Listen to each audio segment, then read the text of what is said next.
Transforming mistakes into dreams and poverty into success. How AMIkids is changing lives on this edition of inStudio.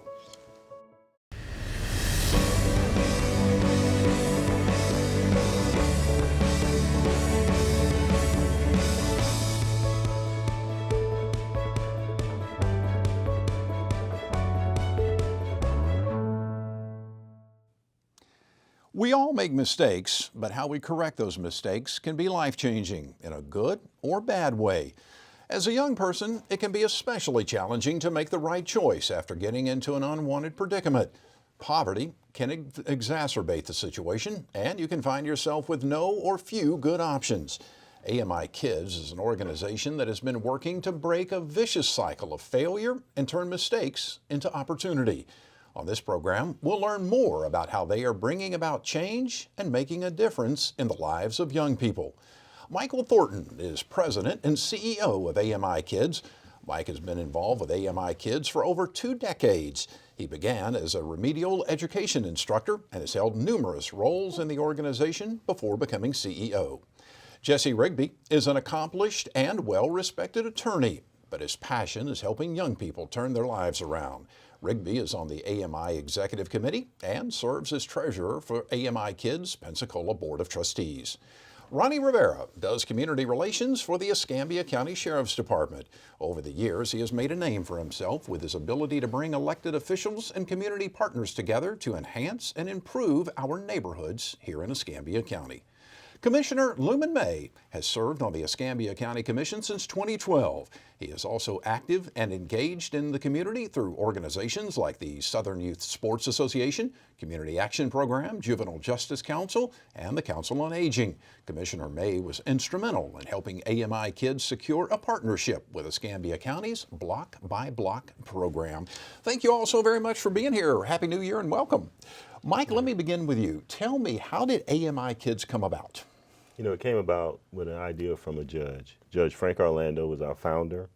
He had the concept that he kept seeing kids come through his court and say, man, it's a cycle. Yeah. And he said, I want to do something different about, I'm going to do something about this. And so he had a friend, Mr. Rozoff, Bob Rozoff, who was running a marine research, company and doing some work. And he asked him, hey, could you take some of these kids? So he gave him 4 kids, and he worked with them.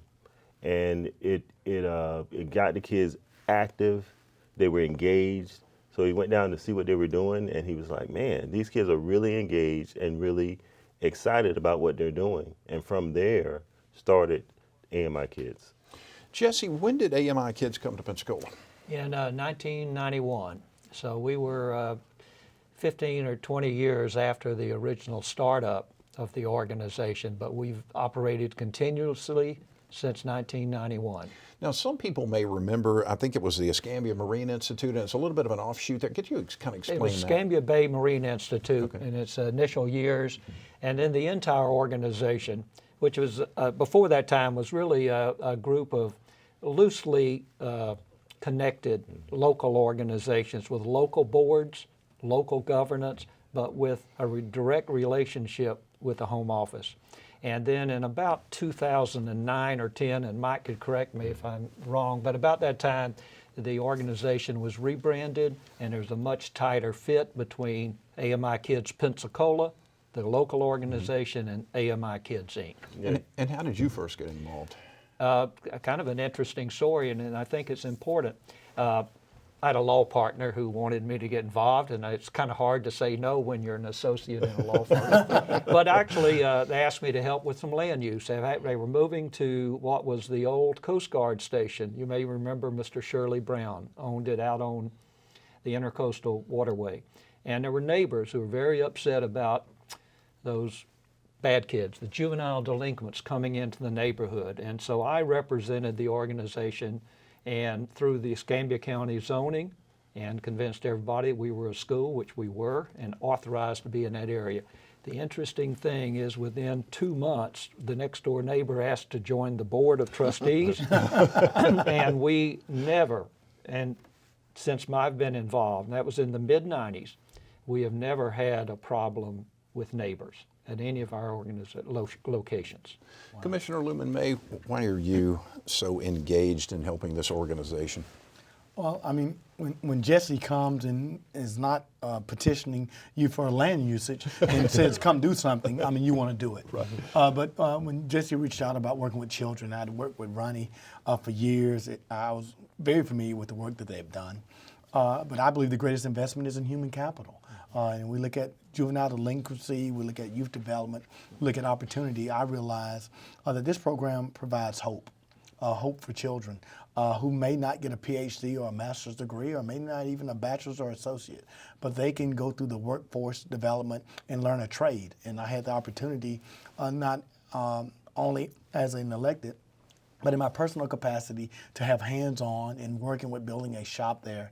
And I saw the desire of the children and those who wanted to do better. And so I thought that if you could do a public-private partnership with an established organization that was well respected across the country, we could do that locally. I thought that we should take our local resources and put that in to try to make a difference in our community. And I want to get to the specifics of that in just a moment. But I do want to bring something up because I think it kind of sets the tone of where all this is going. I saw something kind of interesting on your bio last night on the Escambia County Commission website, and I thought it was kind of interesting. And I believe you were quoting your mom and dad. I believe your mom and dad told you, you know what I'm talking about? I know exactly what you're saying. Tell our audience. I mean, so when I was a young person, I said I wanted to change the world. I wanted to go in the Peace Corps, AmeriCorps.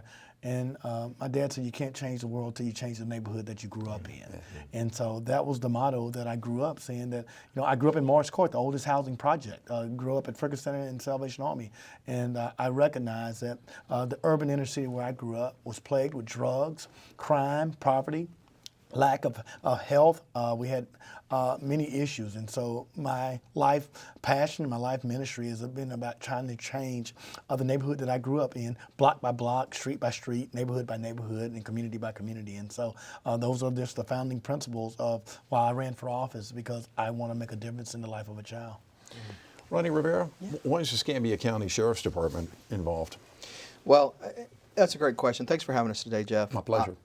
The sheriff ran on a platform of enforcement engagement, and like we've never seen before. And I think the sheriff is very committed to the engagement portion. And what better way to engage with individuals than to meet them where they are? The sheriff has kind of a saying, bright futures begin with successful partnerships. And this partnership between the sheriff's office and AMIkids is one of the best in the community because of what they do. They meet people where they're at. Sometimes, you have an individual that needs those workforce development skills from these neighborhoods like the commissioner was talking about that are so pivotal. And the sheriff believes in that. He fundamentally believes in that. He so much so that he tasks us with making sure that we believe in that and doing these things for individuals. But, I've been committed to this project for a number of years, like the commissioner said. We've been out there doing stuff with AMIkids for a long time.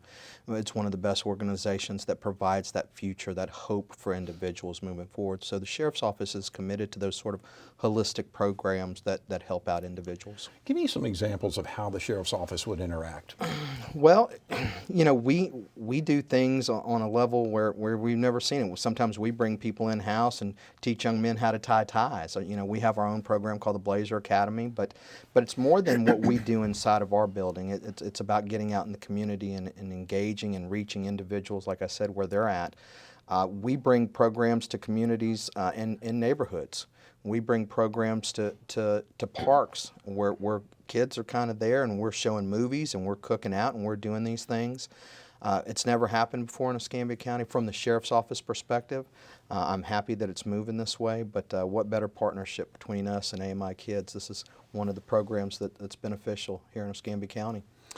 Can I add Please, one little please comment do. there? Because I think this is very important and it plays into what's a national effort by AMIkids, and that's breaking barriers. But basically it's helping the youth that we serve, which by requirement or eligibility have involvement with the juvenile justice system and are not high school graduates. Mm-hmm. So that's the population we serve. And many times they're fearful of police. Mm-hmm. Right. Police don't understand them. like they should. And so we've had the Sheriff's Department, the Police Department, and federal agencies into the program working with the kids on a daily basis. And the last I recall was fantastic because from the beginning of that, when the engagement, there were two separate groups, if you will. 3 or 4 hours later, people were talking to each other, kids, and there was a learning process on both sides. We need to do more of that, and I think we've pledged in the Sheriff's Department and the Pensacola Police Department to work with us doing that on into this year. And that's an important, that's important talking point there, Jesse, because to make sure that we're breaking these barriers. Yeah. A lot of times when you go into a community, the past has been, well, we don't trust this person, or maybe this person doesn't trust this person, and you're not going to arrest your way out of problems. You're never going to be able to arrest your way out of problems. That's a great point. And so by engaging in communities, that gives them an opportunity to see us, and we get an opportunity to see them in a sit-down manner. Like I said, sometimes we provide dinner, sometimes we provide lunches, we do these things so that we can engage and learn who this community is, and so that they can learn who we are. I think that's important for them to see who we are as well. I know, Mike, you were wanting to jump in. Yeah, it's important. We started this about 4 years ago, and we had 30 of our programs. We have about 50 programs across 9 states get involved with the project. But this year, we expanded it, and not only talk about breaking barriers with the law enforcement, but breaking barriers with the community. And how do we get our kids engaged in the community so they understand, what people like Mr. May do, what the state attorney, and how do we break barriers for the community so they can be, productive citizens in their communities. And the kids have responded really, really well. We started in Tampa. We're expanding it in Orlando in the next couple of months. And the kids were excited. And they said, man, I want to be a part of my community. I want to make changes in my community. And the adults were giving them really good feedback and listening, and they really appreciated the adults listening to them. And so, we really want to take this thing to the next level and really develop a national curriculum that we can share with other agencies, because we think that's that important. Commissioner May, when you meet one of these kids, what typically is their first impression of you and the idea that you are trying to make a difference in their life?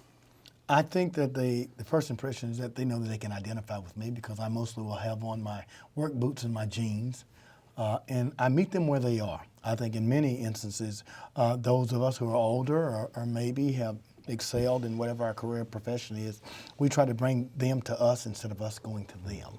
And so I think that it's very important for them to understand that, I'm just, a product of the inner city Morris Court. I'm you just a few years earlier. I understand the struggles, and it's just by the grace of God that I didn't end up in the same condition. And so you have an opportunity to jump on an elevator with me, and we can mash the first floor, second floor, third floor, but we have an elevator out of your situation by hard work. And so I think they, in the words of young people, I'm not known as Commissioner May. I'm known as Coach Lumon, but Coach Lumon keeps it real. And so I believe that we tell children the truth. I think we tell them that, you got to pull up your pants. You got to be respectful. You got to be hardworking. You have to shake a man's hand and look him in the eyes. And you have those real hard conversations. And so when I've been invited by Jesse to come out and speak, I don't sugarcoat it. I don't give them some speech that was, written out. I just give them from heart to heart. And quite frankly, they receive it. I mean, I believe that if you're genuine and if you tell children the truth, they will accept the truth. I mean, you can discipline children when you give them love, and that's what I've seen through Jesse and Mike and Ronnie and all the things that they do, that they give children love. And I think that once we give them love and they trust us and believe in us, then we can develop all the other skills that will make them successful in life. What do you learn? What do you personally learn from them? Because I'm a big believer in you learn something from everyone. As I said earlier, by the grace of God, it was not me who got in a fight, who got expelled from school and got sent off to a program. It was by the grace and the goodwill of others that didn't allow for me to get in that situation. I think that I've learned from some of those young people that everybody needs a second chance. And that I'm a big believer. I mean, Christ gave us all a second chance, and it's about forgiveness and a second chance. But with that second chance, you have a responsibility to improve. And once you have gone through AMI, and once you've learned to be a carpenter, a mason, and once someone has imparted those skills, I think the thing that I've been able to communicate with those young people is that you owe it back. And what I like is that they work as a team and they want to give it back, and everybody around wants everybody else to be successful. And that makes a great community when everybody wants everybody to succeed. When AMI looks at behavior modification, and again, we're an older program. We're serving 16 to 24-year-olds in the vocational I thought you said you were an older guy. I'm old. I don't know what juvenile justice was in 1964, but if it had been like today, I would have been a part of the juvenile justice system. Exactly, I'm there. And back in those days, if you were caught doing something, you were likely to be taken home to your parents as a first choice, and over years that changed. But I was starting to say something else, and now I can't remember what it was. No, but one of the things that makes AMI successful in all age groups is a family atmosphere. And I have had the opportunity of AMI at the national level to visit a lot of programs. And when you go into those programs and you see, in those cases, many times 14 to 16 or 18-year-olds, and you see them energetic and happy to be there. And in some of our residential programs, not really wanting to go back home, because home was where the problem, not necessarily the parents, but I mean their home community. That was where the problems were. And you see that. I've been in a lot of programs, and again, these are young men and women who are going to be called the bad kids in our community. I have never felt danger. I have never felt uncomfortable. And the kids will tell you many times it's that family atmosphere. They treated me like a person at AMI. Right. Respect. Respect the values that we have, but the question about what have you learned from them? They just want an opportunity. They want to change. They want the same things that we wanted when we were kids. Sometimes they don't know how to get those things or do those things because they haven't had good role models. They've been put in bad situations. They come from a situation that's more disadvantaged than a lot of people. But they want to change. And if you give them the opportunity to change, they will change. And if you give them love, unconditional love, that we're gonna stay with you. We're gonna hold you accountable. But this is what we need you to do. They learn from that. They take those values. We have values like we talk about honesty, integrity, respect, and how you talk to people. Look people in the eye.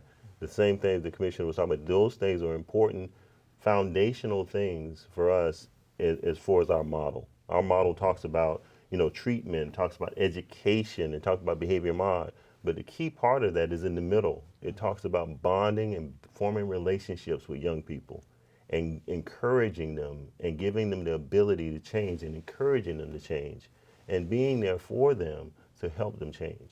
And they can do it. And a lot of times we give up on kids. They're kids. We've all made mistakes, and we can't give up on our kids. I think, and just to kind of piggyback and follow up on that a little bit, that student-centered model creates dignity. Workforce development teaches dignity in a young person, which they've probably never had. They've never learned how to shake a person's hand or to look them in the eye or say, how are you doing? Have a good day. Yes, and please. Those kind of simple things that we all take for granted, right? For the first time they come through the program, they've been taught these skills. I call it workforce development because that's really what it is. It's getting them into those employers and saying, hey, how can I make a difference in my own life? Now you've taught me how to make a difference in my own life, and that's pivotal. That's so very pivotal. And it builds their confidence. And you see those kids, they got the shirt and tie on, That's and they're right. standing up straight. That's right. And they say, man, I feel good. That's right. And you want to replicate that feeling, and you want them to talk to their peers and their family. What breaks your heart is the parent. The parents have, a lot of times are so frustrated with the kids. They've given up. But when you see that young person get their stuff together, That's right. they're so proud. They're so proud because they still loved them. They just the kid had just let them down so many times. That's right.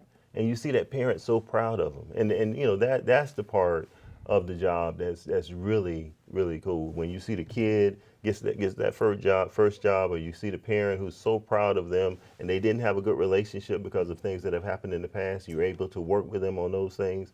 He gets that first job and he gets that first paycheck, and he feels good about himself. That's right. Or herself. Is there any coaching or discussion with the parents after the child goes through the program to say, hey, here's what's happened, and maybe, and I know you walk a fine line of trying to tell somebody how to be a parent, but is there any way, I don't know, lack of for a better term, coaching or words of encouragement that you provide? We try to stand with the parents and try to, reunify the family. We have several models that work specifically with the parents. We have a family-centric model that goes in the home and teaches coaching skills for the parents. We have a functional family therapy model that goes in and works on that whole family unit. So there's a lot of things that we do with the family. But the most important thing is that to say, listen, we're going to take your son, trust us with your son or daughter, and we're going to give them encouragement.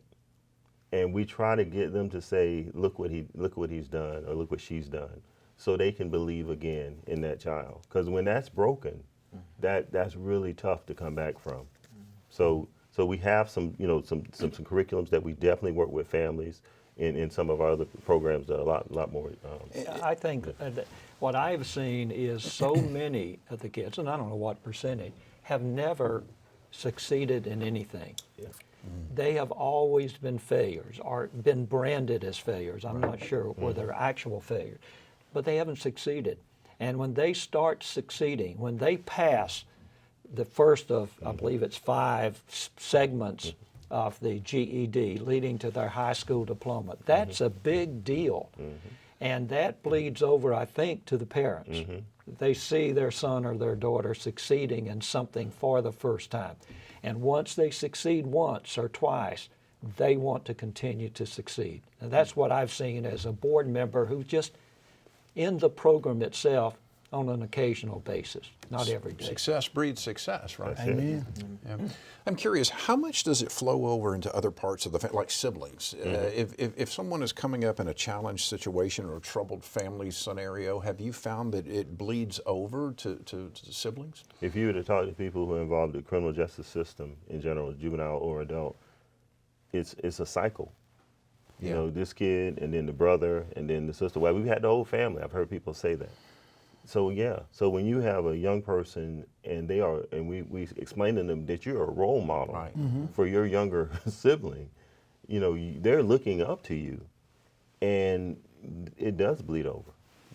Commissioner May, tell me about the Block by Block program. A Block by Block program is a program that I started when I got first elected, based on what my parents taught me, that you can't change your neighborhood until you change the block that you live on.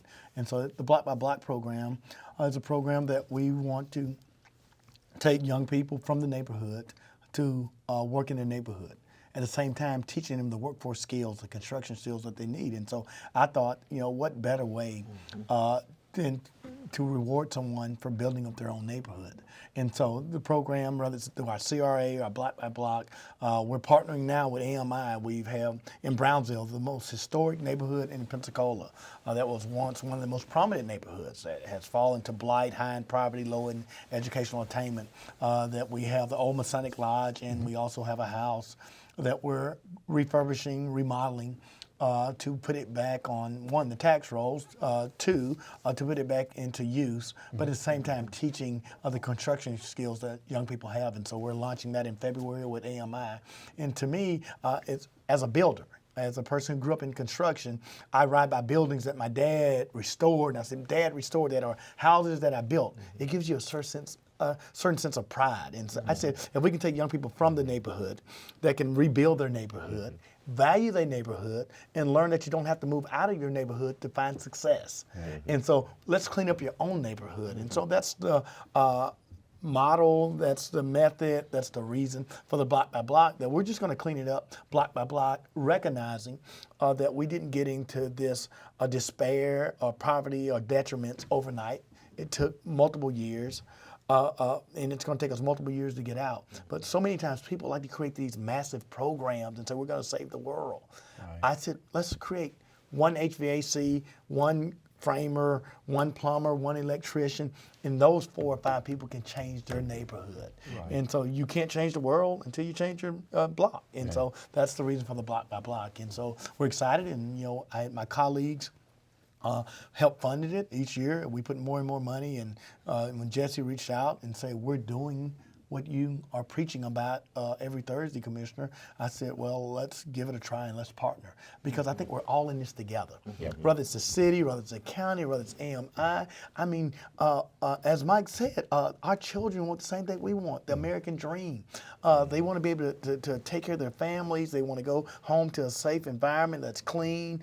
They want their children to be successful. And so whether you're from North Hill, Gulf Breeze, or whether you're from Brownsville or Morris Court, we all want the same thing. And so if we can share that vision, share that dream, I think that we all create a better community. And so that's what the block by block. And so certainly we won't achieve every block in my tenure of service, but certainly we started. And every great journey starts with the first step. And the block by block is just the first step of what I hope will be a program that will be around as long as Mike and Jesse's been around with AMI, that we're changing blocks, we're changing neighborhoods, and we're changing hearts. And I really believe that's what it's about when we're working with these young people.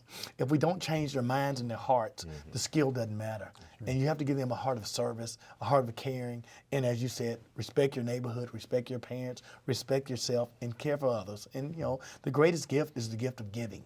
And so I think that's what happens at AMI when you allow for children to become gainfully employed. They no longer stand in the Christmas line waiting for toys. They no longer standing in the Thanksgiving line for food. They no longer have to take a handout. They got a help up, not a handout, and now they're able to pay it forward. And that's really what it's about. I am firmly convinced that the real ultimate good is for the young man or woman that is successful. It is down to their children and their grandchildren. And if the cycle is broken at that level, that cycle doesn't even have to exist for the children and grandchildren. Now, I don't have any statistics. I just believe that. Well, anecdotally speaking, it makes a lot of sense. It makes doesn't a lot of sense. It's just, that's right. Yeah. They, Yeah. Ronnie, when you interact with one of the AMI students, what is the kind of the initial response? And we talked about it a little bit early on, but before we go to break, what is the initial response once they come in and maybe interact with you or sheriff's deputies or Sheriff Simmons or what? What's the initial response typically? I have found it in my life that kids will respond in kind to who you may be. And so sometimes you hear people say, well, this is a troubled kid, and this kid's got a troubled past.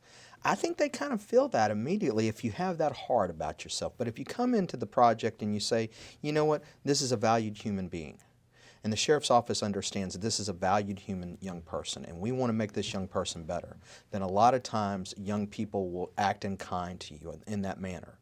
So Mike was saying earlier, they're looking for love, and a lot of times that's just all it takes is just a little bit of love and a little bit of hope, and you can change a person's life kind of easily. I mean, this is the $1 million question, right? There are 1 million programs across the nation trying to cure these problems, but it's about your heart. And when you go into the project, if you have a heart of service, you can turn that young person over pretty easily and create a heart of service in them as well, like the Commissioner said a minute ago. So that's what it takes. It just takes a little bit of love and a little bit of caring, and you can move them forward, hopefully pretty quickly. But normally, they come in and, you get a young person, they're kind of timid and shy, but it takes some time and they get success pretty quickly after that. But that's about it, really. And I love when you say, people talk about children with a troubled past, and I give the rhetorical question, what if someone put a mirror on your past?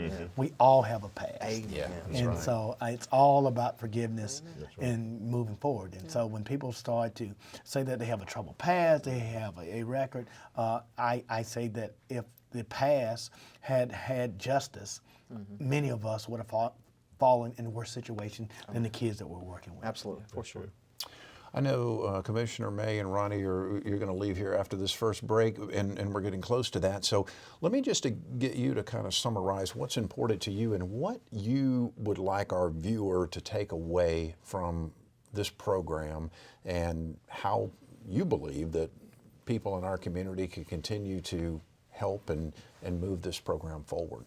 I like what Ronnie said. Ronnie said there are probably thousands and millions of programs of well-intentioned, good ideas of people who really want to help. But I think that it's, as I often say, it's block by block, it's person by person. You can make a difference. And so whether you're donating or whether you're volunteering your time, we can do it. We can reach within our circle of influence, whether it be our nieces or nephews, whether it be our neighbors or our friends, or whether it be a student in the school. You too can make a difference. And if it's just, maybe you can't teach a skill set, but you can talk to a child and give them motivation. I think that we all have the ability, as Dr. King said, to be great, because we can all serve. And so if there was one word I'd leave, I'd say that each of us have a God-given responsibility to serve our community. Ronnie? I would say that the Sheriff's Office is fully committed to helping young people and to making sure that young people have a path forward to be successful. And I think that's the most important thing, to understand that these are, the young people are going to be the future, of course, and to look out for one another. I think that's important for us all moving forward. Maybe be a little more forgiving, a little more understanding. Amen. That's right. No, I keep forgiving Jesse for all the things he's done to me. All those late night commissions. All those late night commissions, all those land use things he does to me. I will hold my voice, just like I did in commission meeting, and just bite my tongue and live with it. We'll give you 3 extra minutes. But I do commend these gentlemen. And Mike, thank you for coming from Tampa, because I think that Pensacola is a microcosm of America. The urban core, the inner city, those problems that plague our community are not unique to just us. They happen across this country. But thank God we have a loving and a caring community with people like Jesse and like Ronnie and Mike that care enough to give of their time. And I think the true heroes are those who volunteer and give their time, who care enough to give the very best. And that's going to be more and more important as we grow. And we're rapidly growing, Northwest Florida. We are rapidly growing. Yeah. And it's called growing pains. Yeah, I right. mean, people say we're growing. You're going to grow with crime. You're going to grow with problems. You're going to grow with all type of things. And so, but as we grow, we learn. Yeah. Very good, very good. Thank you, Commissioner May. Great to see you. Jeff, thanks for having. I mean, as a kid, I grew up watching you on Channel 3. I mean, I tell you, Sue Strong, Dan Shugart, and Jeff Weeks, you've never aged. That's right. And so if there are children watching today, I'm going to get your autograph. That's right. Take some pointers, for sure. Take some pointers. Take some pointers. I've grayed up. I looked That's old. I right. lost hair, and you look Guy young. like he's in his 20s. It looks amazing. very, very young. Thanks for having me today, Jeff. I appreciate it. We appreciate it. Thank you Yeah, very much. Commissioner Lumon, May, Ronnie, Rivera, thank you so much. We are going to ask Jesse to stick around. We're going to ask Mike to stick around. We're also going to come back with Cheri Williams, who is the executive director of the local AMI Pensacola. And we're also got a surprise guest. Teontaye Thomas is actually a student with AMIkids. So you're going to get a firsthand look at what it's all about. You're watching In Studio on WSRE Television, PBS for the Gulf Coast. Back in just a moment. You are watching viewer-supported WSRE TV, a service of Pensacola State College.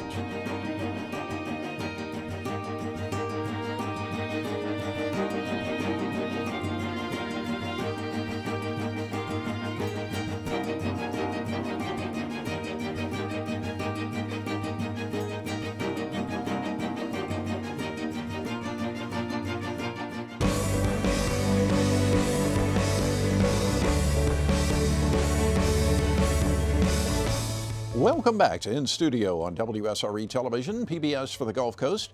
We are discussing the various programs and opportunities provided by the organization AMIkids. We're now joined by Cheri Williams, the executive director of AMIkids, and Teontaye Thomas, who is an AMIkids Pensacola Workforce Development student. Mike Thornton and Jesse Rigby remain with us as well. Thank you all for joining us. And Cheri, let me begin with you. How does a person become a student of AMI? Well, we have many ways. We have a participant recruiter that goes out and speaks with all of our schools. We speak with the graduation coaches. We speak with juvenile probation officers, and we just ask for a referral. What they have to have is they can have a criminal background, either juvenile or adult, because the ages being 16 to 24 at beginning is very important, but also live below the poverty level, live in that with 2 people in the family below $36,000. living in a situation where they're either homeless or they have special needs, and they definitely need a GED. So and then once we establish that, we have what's called mental toughness, which is 2 weeks of the youth coming in and doing all kinds of different activities and working through to make sure that they're dedicated to the program, because this is a program that they participate not because somebody told them to do it, because they want to be there. So it's a little bit different than what we've done in the past. So once they get through that 2 weeks, then what does the process look like? Then they go through intake, and they get all kinds of assessments, from the TABES test to STAR testing, which tells us where they are academically and through life skills. So once we look at that, we have a bigger picture, but we also tailor individually to each student to kind of meet them where they are. Teontaye, how did you get into the program? I got into the program. What'd you say? What was it? The graduation coach. Yeah, Graduation graduation coach. coach. Yeah. So he introduced me to AMI, and I was liking it because of the building program, really, because I like to build. I'm really creative with building. But yeah, that's how I got to know AMI. And then when I went up there for my first day of mental toughness, I started liking it more and more. And why was that? The hands-on activities, all of it. But when was that? No, I said, why was that? What'd you like about it, I guess, is my question. I liked everything. I liked the teachers there, the way they do stuff. Like, it's way better than public school, if you ask me. The way they do stuff, the way they work is way better. It's hands-on. They make sure you know what you understand and what you're learning. And that's what I like. That's what I like. That's why I keep going back every day.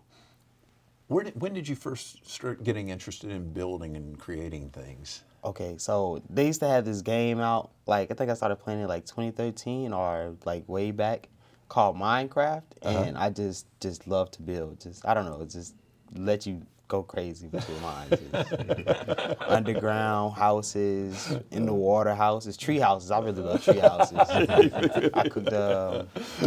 I made a house on the game in the tree house, and it's kind of like a big mess, but it was just a big tree house. I had fun. But it puts you in a situation to inspire you to want to do it in real life. Yeah, to want to do more. In other words, so there's a big focus on the trades.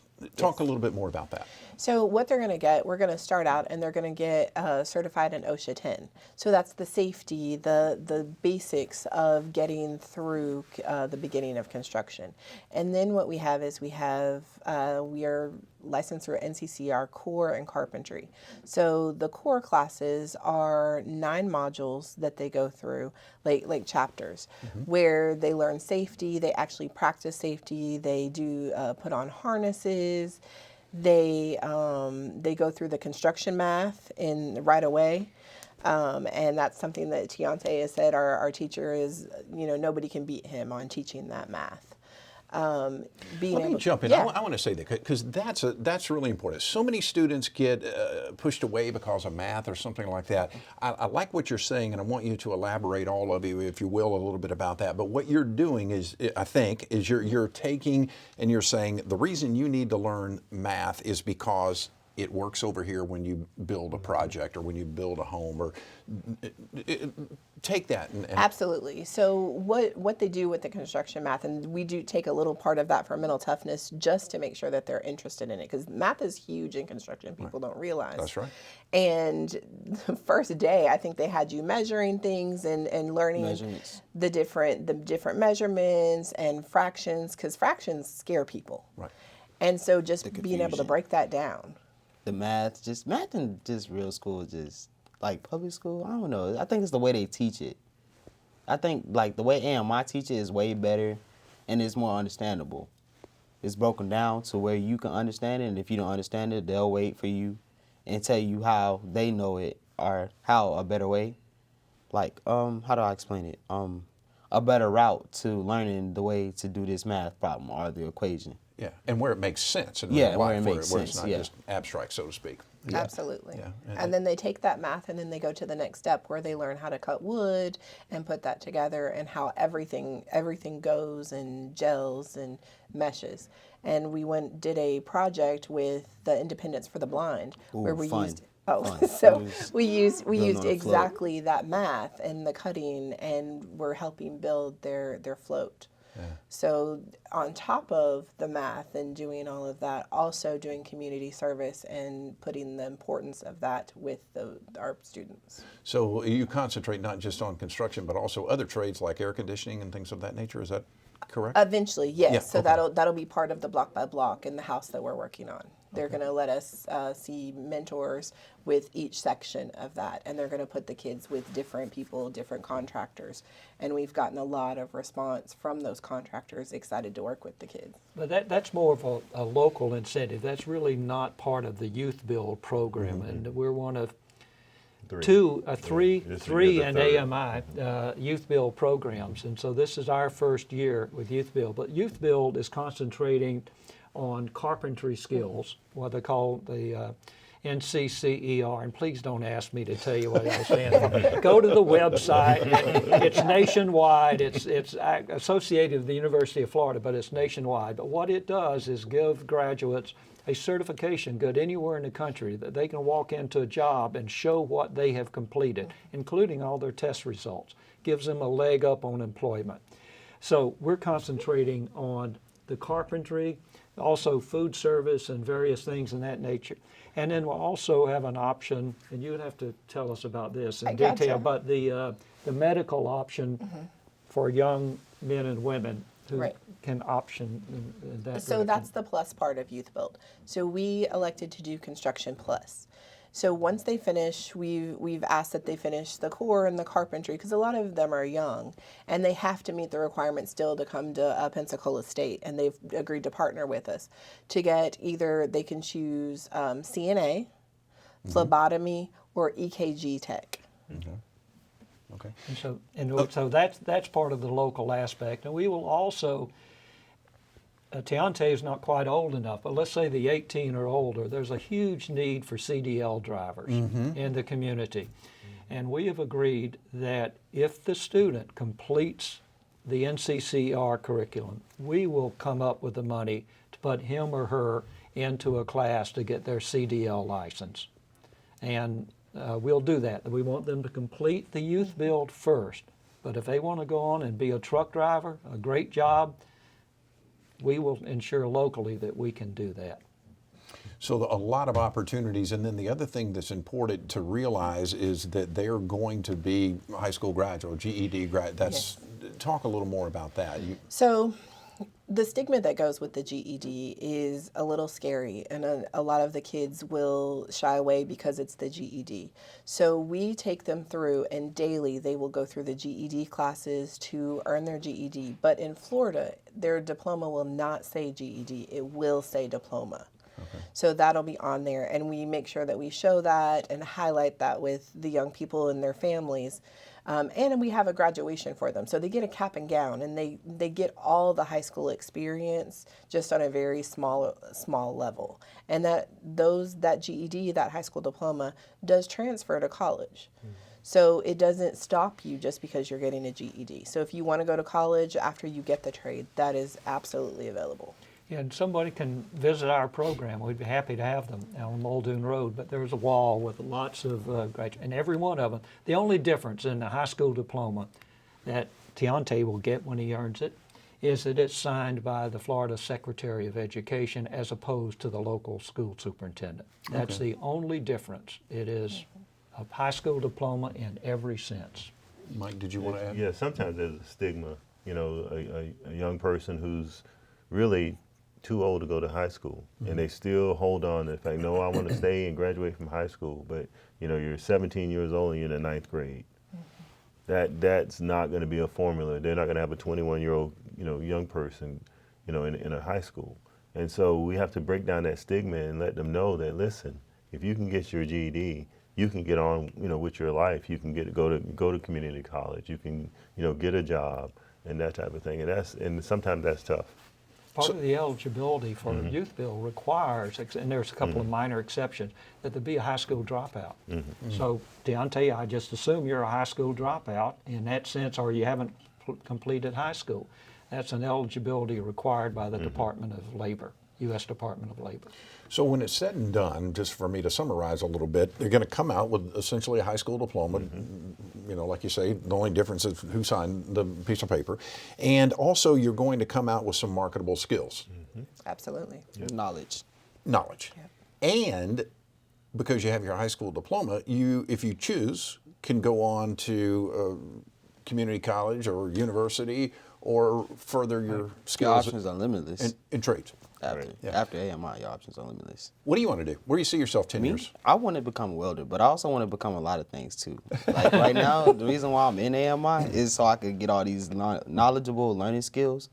Because I'm not going to lie, I kind of picture myself as a survivor. Like, I like to probably go to the mountains. I might start a TV show or something. Like, teach people how to survive in the mountains. I don't know. That's what I like to do. It's a big business right now, doing TV shows and remodeling homes and buildings and stuff Yeah, like that. So that. there you go. And this is your first time on television, right? Yeah. How you like it so far? Right now I'm having fun. I had a couple thoughts, but I lost some of them. But yeah, right now I'm just having fun.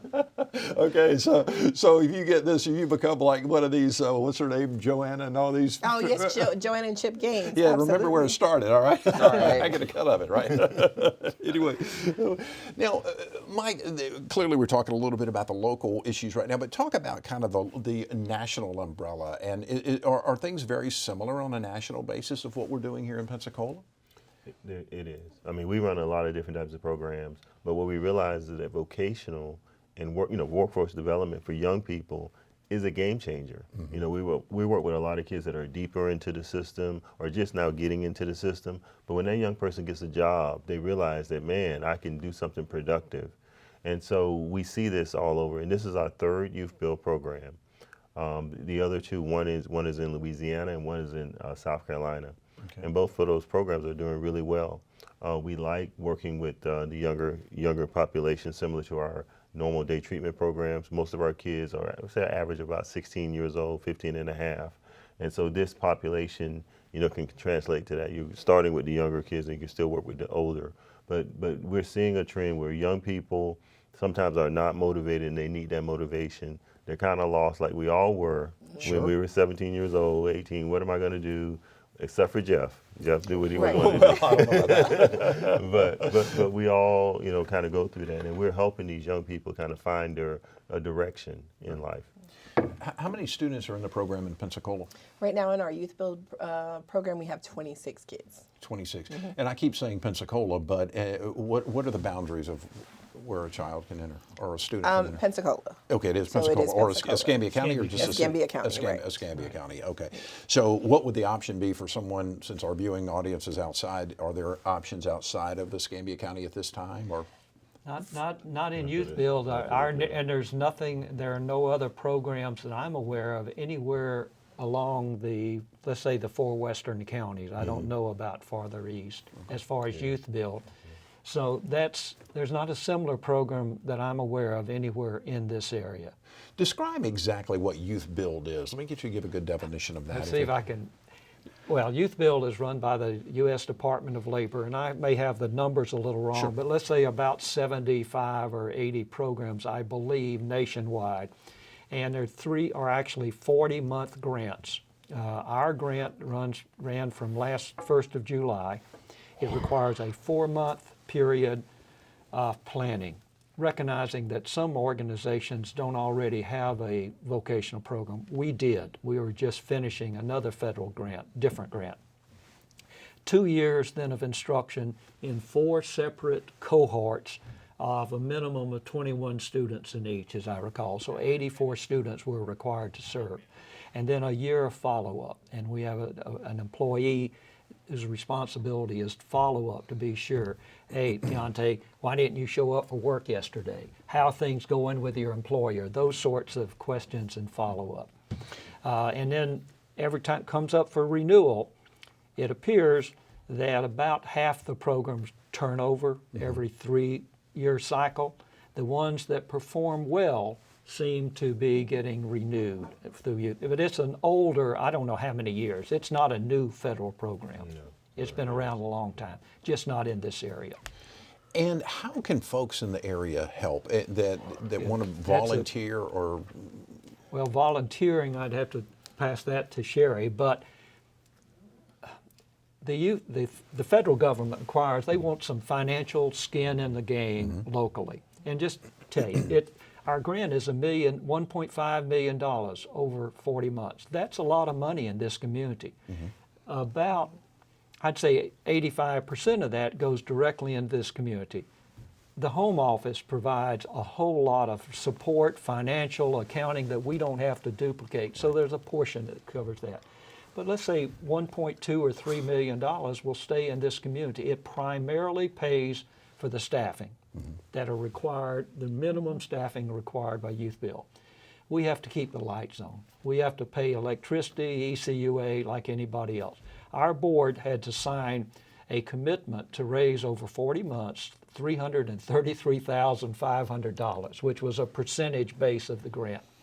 And so that's what we have to work to raise. So yes, financial, and we hope as the first group start to graduate and we get them out into the community working, we hope that contractors in the community will step up and get more bonded with us and look to us for support. I know there's a shortage of construction workers. There's no question about that. So direct contributions, we want people to see our program. We're not fly by night. We've been here a long time in this community, and our doors are always open. COVID was not helpful to us. Okay, it is very hard to teach one-on-one carpenter skills to use tools during COVID, and especially before vaccination. So our other federal grant had serious issues with that. But everybody in the country did. Right. It's been a real challenge. So essentially what you're hoping to, I'm assuming, is that local contractors and builders will help absorb the young people coming out of this program and realize the value of essentially you training them and hopefully maybe feed that back into your program and teach them how and the importance of showing up to work. Commissioner May mentioned it earlier, importance of doing hard work. I'm a firm believer. I don't care what your skill level is, and I go back over my life, if you work hard, if you give good service to whoever you're working for or with at that point in time, you will be rewarded. It may not be immediate, it might not be the next month, but it will, over your lifetime, you will be rewarded. Hard work is something anybody can do, is physically able to do it. Right. And Jesse referred to you about the volunteers. So if someone wants to volunteer, what are you looking for? What would they do? That type of thing. There's a lot of things we're looking for. Number one, we'd love mentors. People to come in if they want to come in and do tutoring, but also people from the construction fields that want to come in and talk to the kids and really give them a real life, this is what it's going to look like. And the possibilities are limitless for you. That we've had people come in from the county and talk to them, and it went really well. They talked about jobs and what kind of things they can do. Those are the kind of things that get the buy-in from the kids and into the community. Because once you work with our kids, you're not going to be able to walk away. I'm going to be very honest. That's why I'm here this many years later. Just that relationship, because relationships is what builds our community and what keeps us all as one. And when they meet our kids, I promise you they're going to want to hire them, and they're going to see the value in that. I will share with you kind of what, just to be real upfront with all the financial issues. It's a struggle, okay? Like I say, to keep the lights on and all those things in the building. It's not unique to AMIkids. Right. But we have to raise probably 20% of our money locally. It's just a fact.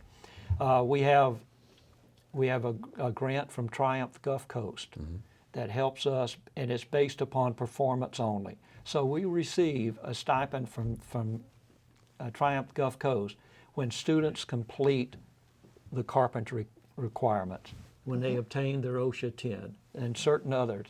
And that's critically important because they recognize, Triumph Gulf Coast organization recognized that this is critical to the community. They required us to hire a participant recruiter, a student recruiter, because one of the hardest things is for the community to know we're there and that we can benefit their sons, their daughters, their cousins, whoever it might be. Our students will receive, once they get a little farther in the program, a financial incentive. Mm-hmm. And the money that came to us as a grant from the county, $50,000 about 2 years ago, is earmarked for incentives to students. We recognize, especially some of the older ones, they may have a kid of their own, and they have to put food on the table. It's not enough. It's not a regular job, but it helps put food on the table. And most of the money we raise locally, well more than half of it will go to incentives to the students. I have less than 2 minutes. I'll just get each one of you just a real quick final word. Teontaye, what would you say if someone asked you, hey, what's the best thing about this? What would you say? And my kids, the best thing about it, oh my God, I don't know. It's too much to say. Like, they got good teachers, good hours. What else? It's just benefited a lot from it. Let's see, good. There's plenty of things, but what should I? It really allows you to get a sense of accomplishment too, I'm sure. That too, but I don't know what to tell you about. When you finish the program, I don't know which good thing I should tell you about. Like, well, thank you so much for coming on. You're overwhelmed because, and that's good. It shows the excitement. So that's great. Thank you so much. I wish you all the best of luck. Thank you for having me. My pleasure. My pleasure. Michael, real quick. Yeah, real fast. I would say employers, take advantage of this opportunity to not only mentor but get employees. Yeah. And Jesse, we need to work with the community. We provide a service, like Commissioner May said. We need more community involvement, both financially and helping out with mentoring and things of that nature. Cheri? The best thing about AMIkids is the kids. That's it. Being part of separating that troubled past from the bright future and getting that email 10 years from now that says we did it and you were part of it. Wonderful. Thank you all so very much. Pleasure meeting you. And of course, Jesse and Cheri, thank you so much and for all the great work you guys are doing here in the Pensacola area. And hopefully this program will help folks learn a little bit more about what's going on, and they'll reach out to you and continue because, again, like we talked about earlier and Commissioner May talked about, it's just important to kind of build our neighborhoods up block by block and continue to make this the world-class community that it is and that we want it to continue to be. We've been talking about changing the lives of young people and the role the organization AMIkids is playing in making our community a place for young people to turn mistakes into dreams. Our guests have been Michael Thornton, President and Chief Executive Officer of AMIkids, Jesse Rigby, Treasurer for the AMIkids Pensacola Board of Trustees, Cheri Williams, Executive Director of AMIkids Pensacola, and Teontaye Thomas, an AMIkids Pensacola Workforce Development student and potentially a television star in the future building houses in the mountains. So we're looking forward to that.